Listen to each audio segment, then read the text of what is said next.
परिवर्तिनी एकादशी व्रत कथा। युधिष्ठिर ने भगवान श्री कृष्ण से पूछा, है भगवान, भाद्रपद शुक्ल पक्ष में पड़ने वाली एकादशी का क्या नाम है? इसकी विधि तथा इसका महात्म्य कृपा करके मुझे बताइए।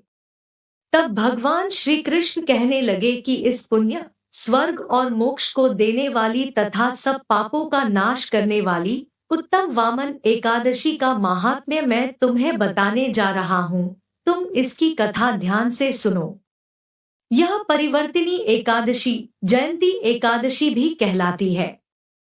इसका यज्ञ करने से वाजपेय यज्ञ का फल मिलता है। पापियों के पाप नाश करने के लिए इससे बढ़कर कोई उपाय नहीं। जो मनुष्य इस एकादशी के दिन मेरी वामन रूप की पूजा करता है, उससे तीनों लोग पूज्य होते हैं।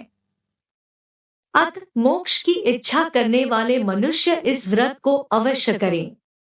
जो कमलनयन भगवान का कमल से पूजन करते हैं, वे अवश्य भगवान के समीप जाते हैं। जिसने भाद्रपद शुक्ल एकादशी को व्रत और पूजन किया, उसने ब्रह्मा विष्णु सहित तीनों लोकों का पूजन किया। अतः हरिवासर अर्थात एकादशी का व्रत अवश्य करना चाहिए। इस दिन भगवान करवट लेते हैं, इसलिए इसको परिवर्तिनी एकादशी भी कहते हैं। भगवान के वचन सुनकर युधिष्ठिर बोले कि भगवान, मुझे अतिसंदेह हो रहा है कि आप किस प्रकार सोते और करवट लेते हैं तथा किस तरह राजा बलि को बांधा और वामन रूप रखकर क्या क्या लीलाएं की।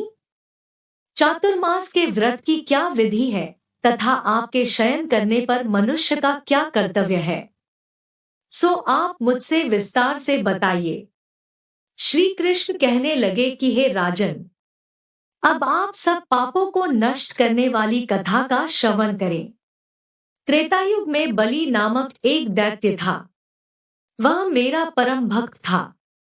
विविध प्रकार के वेद सूक्तों से मेरा पूजन किया करता था और नित्य ही ब्राह्मणों का पूजन तथा यज्ञ के आयोजन करता था। लेकिन इंद्र से द्वेष के कारण उसने इंद्रलोक तथा सभी देवताओं को जीत लिया। इस कारण सभी देवता एकत्र होकर सोच विचार कर भगवान के पास गए। बृहस्पति सहित इंद्रादिक देवता प्रभु के निकट जाकर और नतमस्तक होकर वेद मंत्रों द्वारा भगवान का पूजन और स्तुति करने लगे। अतः मैंने वामन रूप धारण करके 5वां अवतार लिया और फिर अत्यंत तेजस्वी रूप से राजा बलि को जीत लिया। इतनी वार्ता सुनकर राजा युधिष्ठिर बोले कि हे जनार्दन, आपने वामन रूप धारण करके उस महाबली दैत्य को किस प्रकार जीता? श्री कृष्ण कहने लगे, मैंने वामन रूपधारी ब्रह्मचारी बलि से 3 पग भूमि की याचना करते हुए कहा, ये मुझको 3 लोक के समान है और हे राजन, यह तुमको अवश्य ही देनी होगी। राजा बलि ने इसे तुच्छ याचना समझकर 3 पग भूमि का संकल्प मुझको दे दिया और मैंने अपने त्रिविक्रम रूप को बढ़ाकर यहाँ तक कि भूलोक में पद, भुवरलोक में जंघा, स्वर्गलोक में कमर, महालोक में पेट, जनलोक में हृदय, यमलोक में कंठ की स्थापना कर सत्यलोक में मुख, उसके ऊपर मस्तक स्थापित किया।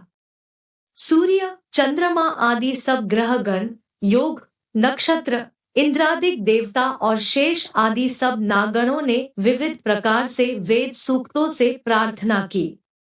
तब मैंने राजा बलि का हाथ पकड़कर कहा कि हे राजन, एक पद से पृथ्वी, दूसरे से स्वर्गलोक पूर्ण हो गए। अब तीसरा पग कहाँ रखूं?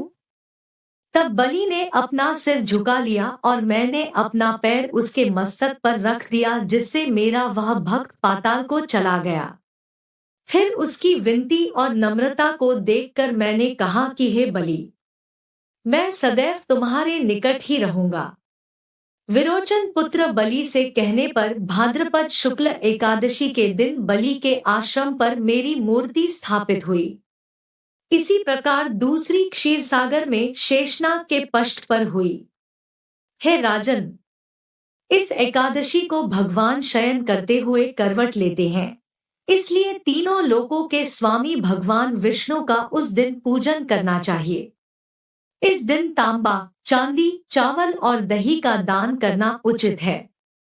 रात्रि को जागरण अवश्य करना चाहिए।